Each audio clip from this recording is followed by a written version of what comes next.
I stood outside the banquet hall for almost 5 full minutes before going in. Through the glass doors, I could see everything: golden lights, people laughing, cameras flashing. My brother standing tall in his tailored suit. He looked happy, confident, like someone stepping into a new life. And I was proud of him, but pride didn't erase memory. I knew what awaited me inside. The stares, the quiet judgments, the comparisons no one said out loud, but everyone made. In our family, I had always been the invisible one, not the failure, not the success story either, just the quiet older brother who worked somewhere and never explained much. I adjusted my cufflinks, plain, silver, no logo, and finally pushed the door open. The noise washed over me instantly: music, chatter, the clink of glasses. A few heads turned. Some faces registered curiosity, others disappointment. "Oh, he's here." I heard it. I always did. I walked in slowly, not rushing, not hiding. A waiter offered champagne. I declined. Clear head tonight. My mother spotted me first. Her smile softened the room for a moment. "You came," she said, almost surprised. "I wouldn't miss it," I replied. My father nodded at me, proud but worried. He knew how these gatherings went for me. "Just stay near us," my mother whispered. "You know how people talk." I did know. That's why I smiled.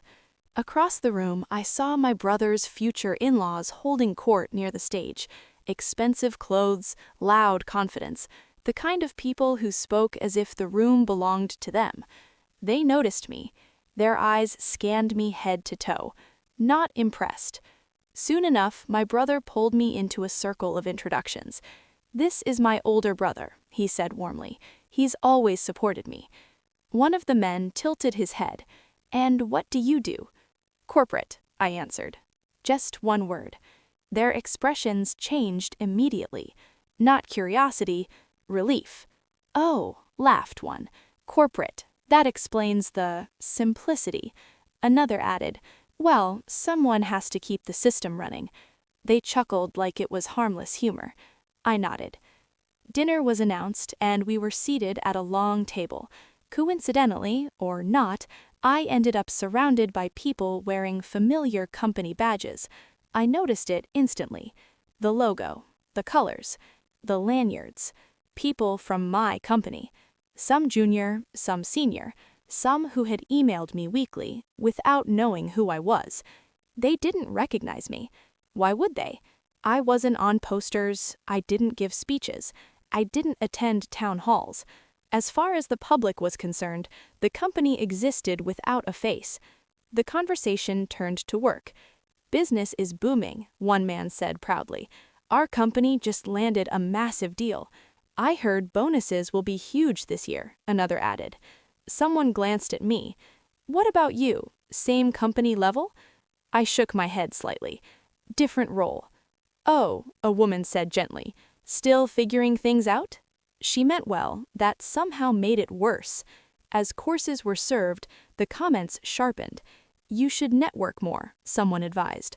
"Upgrade your wardrobe," another joked. "Confidence is key in corporate," a third added. My brother's fiancée noticed my silence. "Are you okay?" she asked softly. I smiled. "I'm fine. Tonight's about you." But then wine loosened tongues. One man leaned back and said loudly, "You know, not everyone is meant to rise. Some people are just stable." The table laughed. My brother stiffened. "That's enough." "No harm meant," the man said, waving it off. "Just friendly talk." Friendly. Another voice joined in. "At least he gets to attend events like this. Motivation, right?" I felt my mother's hand tighten around her napkin. Still, I said nothing. Then came the speeches. My brother stood, thanking everyone. He spoke about family, sacrifice, support. "For everything I am," he said, looking at me, "I owe my brother." The applause rounded. And that's when someone scoffed. Soft, but loud enough. After the applause faded, the same man raised his glass and said, "Support is important, but success speaks louder." He looked straight at me. For example, some of us here run teams, close deals, make real impact. Others, well, they attend. The silence was brutal. Eyes flicked toward me, waiting for embarrassment, waiting for explanation, waiting for justification. I felt it then. Not anger, clarity. Because every insult, every smirk, every careless word, they were standing on something they didn't even know belonged to me. I slowly stood up. The room froze. For a second, I thought I might say it, end it, reveal everything. But I didn't. Instead, I smiled calmly and said, "Congratulations to my brother. May your future be brighter than tonight." Polite applause followed. They thought they had won. As I sat back down, one of the men leaned over and whispered, "Don't take it personally. Not everyone is meant to be important." I looked at him, and for the first time that night, I smiled for real, because tomorrow morning he had a meeting with me. After the speeches ended, the room relaxed. Or at least everyone else did. I stayed seated, hands folded, breathing slow. I could feel the weight of eyes on me. Not constant, but frequent, like checking a bruise to see if it still hurts. Across the table, the man who had whispered in my ear laughed loudly, clinking glasses with his colleagues. "Good event," he said. "Strong connections, important people." Important. The word floated in the air like a challenge. My brother returned to the table, smiling tightly. He leaned toward me and whispered, "I'm sorry, I didn't expect this." I shook my head. "It's not your fault." But before he could reply, his future father-in-law stood up again. "Since we're all family now," he announced, "I think it's fair we speak honestly." That sentence never leads anywhere good. He turned toward me, smile sharp, eyes calculating. "You're the elder brother," he said. "Naturally, people look to you as an example." The room went quiet. "So," he continued, "may I ask, what exactly is your position? Company name? Title?" The tone was polite. The intention was not. I felt my mother stiffen beside me. "I work behind the scenes," I replied calmly. A few chuckles. "Behind the scenes?" someone echoed. "That's one way to say it." Another man laughed. "Probably HR or support." I smiled, still calm. The father-in-law raised a hand. "No offense, I'm just thinking about the future. Our families are joining. Reputation matters." Then he delivered the line meant to finish me. "We can't all be leaders." That did it. My brother stood up. "Enough, you're crossing a line." But the man waved him down. "Relax, this is advice, family advice." Then he turned back to me. "You should consider ambition. Men your age should have something to show." Something to show. At that moment, one of the company employees at the table leaned forward. "Actually," he said smugly, "our company only promotes performers. Maybe that's why some people stay invisible." A few nods followed. That was when I recognized him clearly. Mid-level manager, 3 teams under him, 1 pending performance review, delayed by my decision. I met his eyes. He looked away first. The engagement coordinator announced cake cutting, but the tension didn't leave. It thickened. Conversations split into whispers. People weren't enjoying the drama anymore. They were feeding on it. Someone snapped photos. Someone else recorded video. The father-in-law leaned closer to me again. "Let me be direct," he said quietly. "If you're struggling, we can help. I know hiring managers." Help. From a man whose salary was approved by a board that answered to me. "I appreciate the concern," I said. Then he smiled. "Good, because pride ruins men." That's when one of the executives, older, quieter, cleared his throat. "I find it interesting," he said slowly, "that you keep mentioning the company." The table turned to him. He adjusted his glasses. Some of us here have never seen the person at the top. No interviews, no photos. A pause.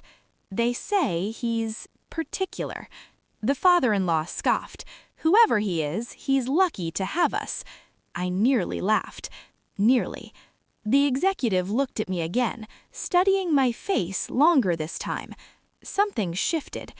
Before he could speak further, the father-in-law raised his glass again. "One last toast," he declared, "to ambition and to knowing your place." The room hesitated. Some people clinked glasses, some didn't. My brother looked at me, eyes apologetic, almost pleading. I slowly stood, not abruptly, not angrily. I straightened my jacket. "I agree," I said calmly. "Knowing your place matters." The father-in-law smiled, thinking he'd won. I continued, "And sometimes people forget whose place they're standing in." A few confused looks. I sat back down. Whispers erupted instantly. What did he mean? Was that a joke? Did you see his expression? The executive across from me now looked pale. He leaned over and whispered, "Sir, is this what I think it is?" I met his eyes and said nothing. At that moment, my phone vibrated. One message: "Board meeting confirmed. Tomorrow, 9 a.m." I locked the screen. Across the table, laughter continued, nervous now, uncertain. They felt it, they just didn't understand it yet. The father-in-law clapped his hands. "All right, let's enjoy the night." But the night was already over, because tomorrow morning they wouldn't be laughing. They'd be waiting outside my office. The next morning felt unusually quiet.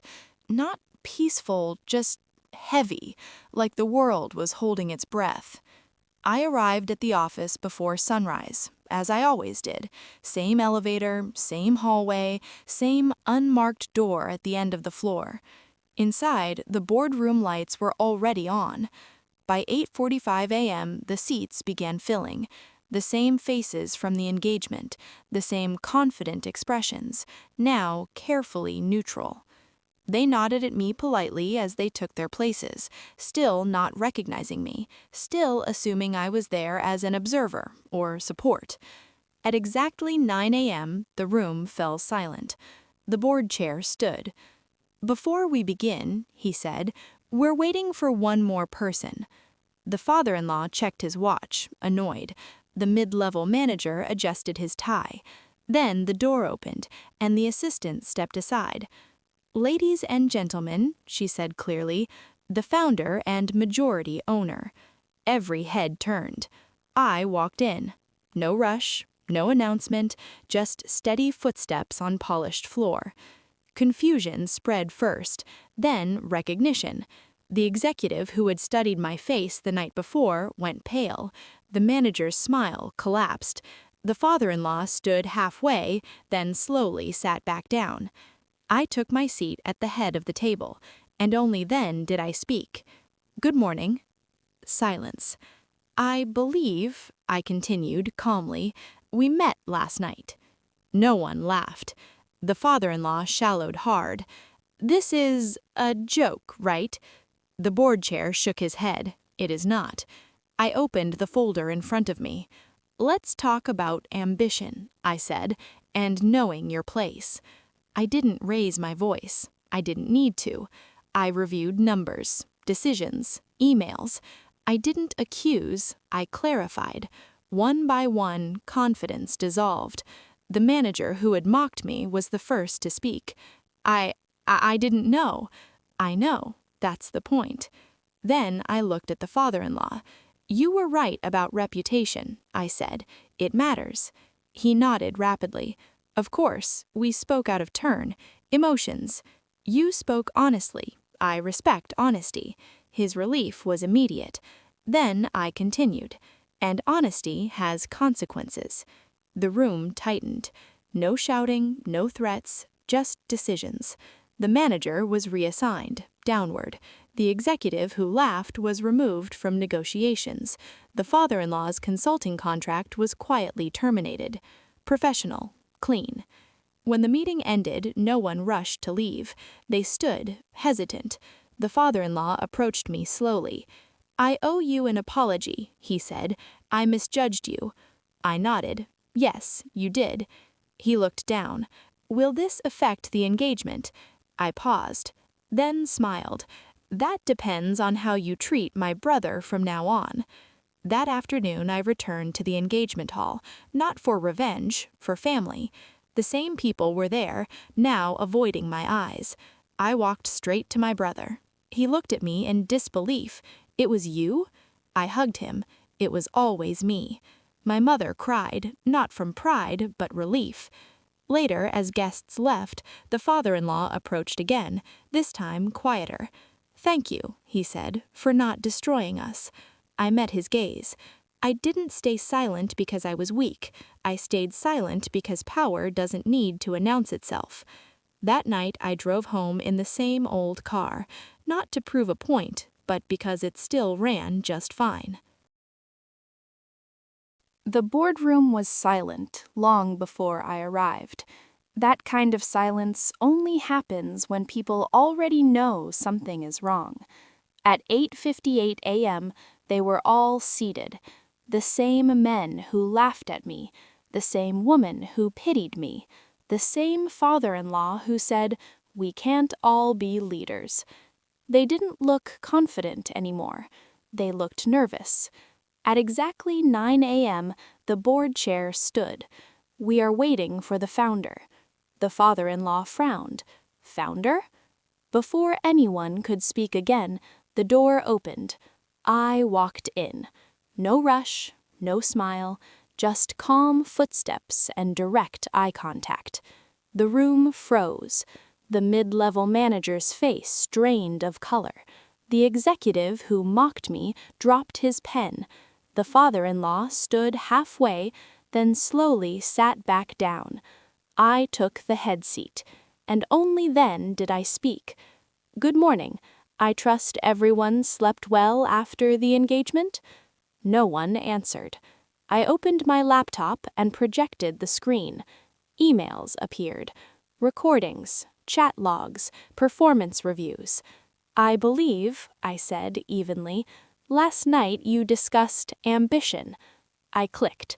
A message appeared from the manager who humiliated me. "Some people are just stable. They attend." A murmur rippled through the room. I clicked again. A bonus request. Approved, then highlighted in red. "Declined," I said. "Effective immediately." The manager stammered. "Sir, I didn't know it was you." I raised one finger. "I know." I turned to the executive.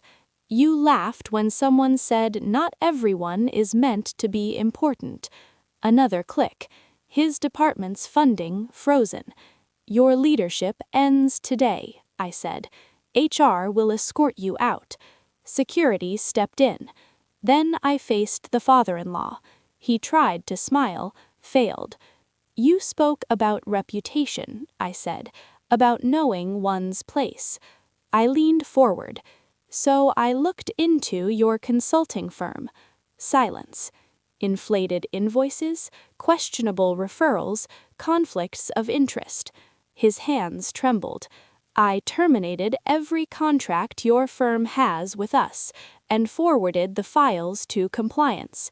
His voice cracked. "You'll ruin me." I tilted my head slightly. "No," I said calmly. "You did that yourself. I just stopped protecting you." That's when fear replaced arrogance. Not embarrassment, fear. The room was shaking now, not literally but emotionally. Careers were collapsing in real time. I stood. "But this," I said, "is not revenge." They looked up, confused. "This is accountability." I walked toward the door, then stopped. "And one more thing." I turned back. "The man you mocked last night, the one you tried to measure by his car, his clothes, his silence?" I met each of their eyes. "He owns the ground you stand on." I left the room. That evening I returned to the engagement. The atmosphere had changed completely. People stood when I walked in. Whispers followed, but different now. That's him. That's the owner. That's the brother. The father-in-law approached my brother first, apologetic, humbled. I watched quietly. Later, my brother came to me, eyes full. You didn't tell me. I smiled softly. You never needed to know. As I left, the same man who whispered, "Not everyone is meant to be important," stood aside to let me pass. He couldn't look at me. I paused and whispered back, "You were right." Then I walked away. Not angry, not proud, just finished.